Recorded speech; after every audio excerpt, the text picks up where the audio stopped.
E o assunto do momento é o prêmio que os jogadores do Grêmio vão receber para não cair, né? Para não serem rebaixados. Virou uma pequena polêmica alimentada por alguns jornalistas, é verdade, e nós vamos falar agora sobre isso. Eu estou com a coluna de Maurício Saraiva aberta à minha frente.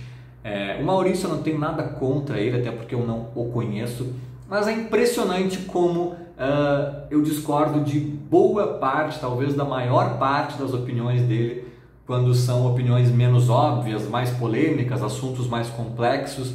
Via de regra, não fecha comigo, e este aqui é um caso, né? Eu não estou dizendo, gente, que foi deliberado, que ele quis criar uma crise no Grêmio, que ele é um colorado enrustido, que quer o mal do Grêmio, que, enfim, ele quer fazer uma matéria para caçar cliques ou algo do tipo. Não estou dizendo que tenha sido a intenção dele, mas, na minha opinião, esse texto ele é meio geradorzinho de crise, tá? Talvez não deliberadamente, mas eu acho que o resultado acaba sendo esse.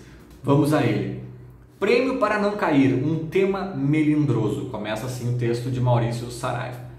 Basta se colocar no lugar de quem torce para entender sua perplexidade quando se anuncia prêmio extra para o time evitar o rebaixamento. Aqui ele tenta se colocar no lugar de quem torce, né? E via de regra eu discordo dele quando ele tenta fazer isso, porque ele não é um torcedor, não é uma crítica, isso é apenas um fato. Ele ganha a vida dele como um comentarista, um jornalista isento, e tá tudo bem, né? Não é uma crítica, mas assim, cara, não tem como se colocar no lugar do torcedor em alguns momentos, sabe? Tu não tem essa lente, por mais que tu tente olhar através dela. Então é difícil.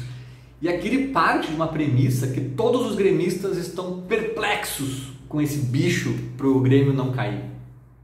Ele parte dessa premissa para construir todo o texto dele. Olha, pode até ter alguns gremistas perplexos, né? Não há unanimidade em quase nenhum assunto. Mas de onde ele tirou isso? Da cabeça dele? Ele recebeu milhares de mensagens de gremistas perplexos? Da onde sai isso, sabe? Porque é uma premissa importante, séria. E eu, particularmente, não estou perplexo. Eu posso até concordar, discordar, mas perplexo eu não tô, cara. O bicho no futebol é uma das coisas mais óbvias, antigas e normais. A gente goste ou não, concorde ou não, é uma coisa banal do futebol. Ninguém pode ficar perplexo. Se a pessoa está perplexa com isso, talvez conheça pouco futebol, né? Enfim, na minha visão. Daí ele diz, como assim, cara pálida? Além de terem jogado pouquíssimo futebol por mais de um turno, o que rende ao Grêmio hoje a penúltima posição, agora os jogadores receberão para impedir o que eles mesmos estão provocando em campo. E aqui é um grande asterisco, né? Eles mesmos estão provocando em campo. Cara, se fizesse um ranking dos maiores culpados pelo fato do Grêmio estar em 19º no Brasileirão, eu não colocaria os jogadores em primeiro.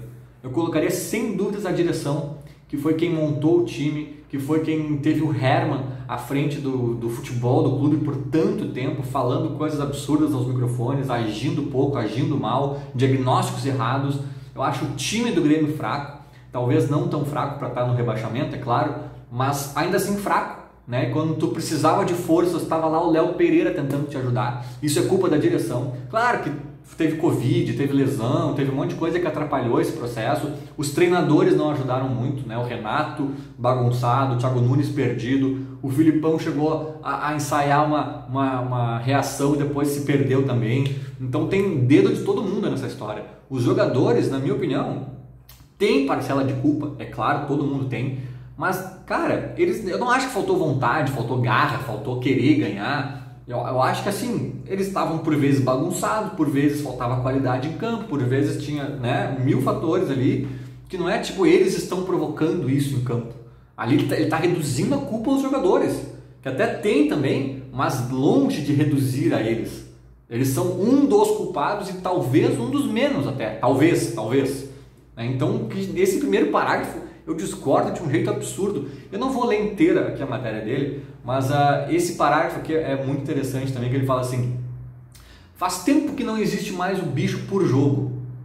Mentira, existe jogos específicos, claro, não todos, mas um Grenal, um jogo mais chave, existe, tá? O que por si só também gera estranhamento. A grosso modo, se o jogador recebe salário para jogar e bicho para ganhar, então o salário é pago para perder ou empatar, já que a vitória merece bônus. Cara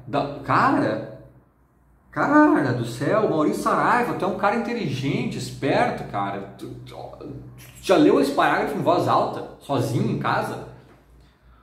Ninguém tem obrigação de ganhar no futebol.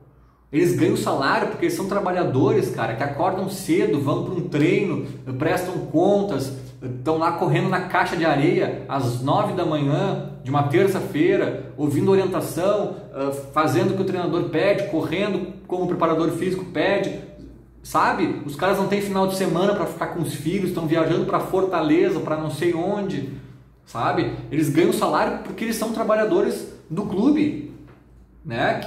Que prestam contas, que têm suas obrigações, suas rotinas. É por isso que eles ganham salários, não é para perder ou empatar. O bônus de vitória é algo que tu não tem como cobrar em contrato. Não, nós temos que ganhar 20 jogos nesse Brasileirão. Não tem como tu colocar isso num contrato. É uma coisa que o futebol não permite prever. E aí se faz um bônus, né? Ah, não, então o salário era para perder ou empatar. Que é a mesma coisa que tu dizer que um vendedor de uma loja que ganha comissão na venda ganha o salário dele. Vamos supor que tenha salário mais comissão. O salário dele é para não vender. O salário dele é para ele mandar, espantar os clientes, né? E aí cada venda que ele faz, aí é a comissão. Não, cara, o salário dele é para estar lá, de tal hora, bater ponto, sabe? Ajudar os clientes interessados, mesmo que não venda, sabe? É um absurdo isso, cara. Agora, a comissão é um incentivo para que talvez ele tente vender com um pouco mais de sangue nos olhos, para que ele tente vender, né, com mais vontade. É uma obviedade isso, cara. É uma obviedade. Eu não vou nem ler o resto, porque senão o vídeo vai ficar muito longo e eu perco muito tempo em cada parágrafo, né? Porque, enfim, fechei para não correr o risco.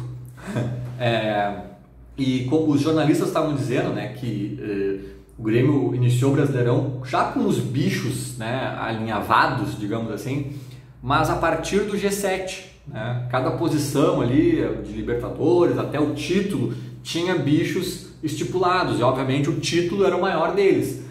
E que como o Grêmio já meio que largou de mão essa história de G4, título e afins, eles agora reprogramaram o trajeto. Tá, não, beleza, a nossa realidade é outra e não tinha nada de bicho previsto para ficar na Série A, para Sul-Americana e etc. Não tinha. Eles falaram, cara, acho conveniente que tenha, porque é o que a gente está disputando, né?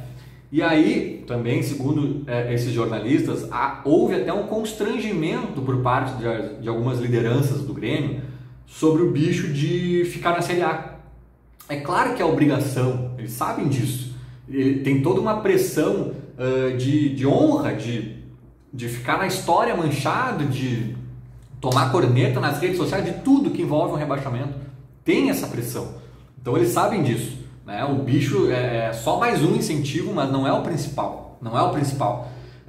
E o bicho estipulado, o prêmio estipulado para ficar na Série A é baixíssimo pelo que estão falando. É muito menor que de Libertadores, que título e tal. Aí sim é progressivo. O da Sul-Americana já é maiorzinho, já é interessante. E o da Libertadores, que estipularam, vai que dá um surto no time e começa a ganhar tudo, né, sem parar. Enfim, não é provável, mas é bom que tenha previsto, né? Aí sim, o da Libertadores diz que é um prêmio já bem considerável e tal. E cara, sinceramente eu não acho absurdo. Eu não acho absurdo, cara. É um incentivo pro cara. Tipo assim, eu sei que eles já ganham o salário deles, tá tudo certo, mas a gente tá desesperado, cara. Se tiver um médico operando algum ente querido meu, assim, e o cara tiver meio desinteressado, meio concentrado em outra coisa, sei lá, cara, não consigo pensar um exemplo tão bom assim, sabe? Mas tipo, cara, tu oferecer um incentivo pro cara, se der tudo certo na cirurgia, eu te dou o meu carro, sei lá. Talvez ele faça a cirurgia com ainda mais... Eu sei que já era obrigação dele fazer a cirurgia com atenção total, mas talvez ele faça com uma... Sabe? Tipo, cara, não diz respeito aos jogadores, diz respeito ao clube. O que significa pro clube ficar na Série A ou cair pra Série B? Significa muito, cara. Vai ser muito mais caro cair pra Série B. Só as cotas de TV caem pela metade. Fora que vai cair sócio, vai cair vendas nas lojas, etc, etc, etc. Sabe? Institucionalmente o clube perde. Então, assim, cair para a Série B é muito mais caro. Sabe? Agora ficar discutindo que não tem sentido dar um prêmio para fazer o que já era obrigação deles. Cara, não sei se era tão obrigação assim. Tem 20 clubes ali querendo ficar na Série A. Sabe? 4 vão fracassar. É futebol. É claro que o time do Grêmio não é tão ruim para cair, mas é quase como tu dizer que é obrigação ser campeão, né? Às vezes tem umas torcidas que colocam faixas, Brasileirão é obrigação, não sei o que. Não é, cara. Não tem como ser obrigação. Daí se 3 times que, estamos com um elenco bom esse ano o Brasileirão é obrigação. Se 3 times falarem isso, 2 vão ter que fracassar. Porque não tem, cara. Futebol é uma competição. Não é uma empresa que bota meta, assim, não, a nossa meta é vender X milhões neste mês. Cara, talvez a empresa consiga estipular uma meta e bater essa meta, né? Fazendo publicidade, fazendo corpo a corpo, fazendo um monte de estratégia, porque, cara, é uma venda, é diferente. Agora, no futebol não existe obrigação, cara. Não existe obrigação, existem tendências. A tendência era que o Grêmio não passasse dificuldades com esse time. Mas deu um monte de coisa errada e tá passando. Então, eu assim, sinceramente, cara, eu acho que o melindre quem tá fazendo é o Maurício Saraiva e outros jornalistas com essa mesma linha de raciocínio. Na minha opinião, não há melindre, cara. Cara, olha o seguinte, gurizada, se a gente não cair, vocês vão ganhar esse bônus, que pelo que dizem, nem é alto. É um bônus assim, pra eles assim não vai ser grande revolução, sabe? Tá tudo certo. Vida que segue, nós já estamos com tanta coisa para se preocupar, agora só que faltava isso virar um tema. Na minha opinião, nem deveria ser, né? Mas enfim, segue o baile, vamos que vamos. Falou, abraço.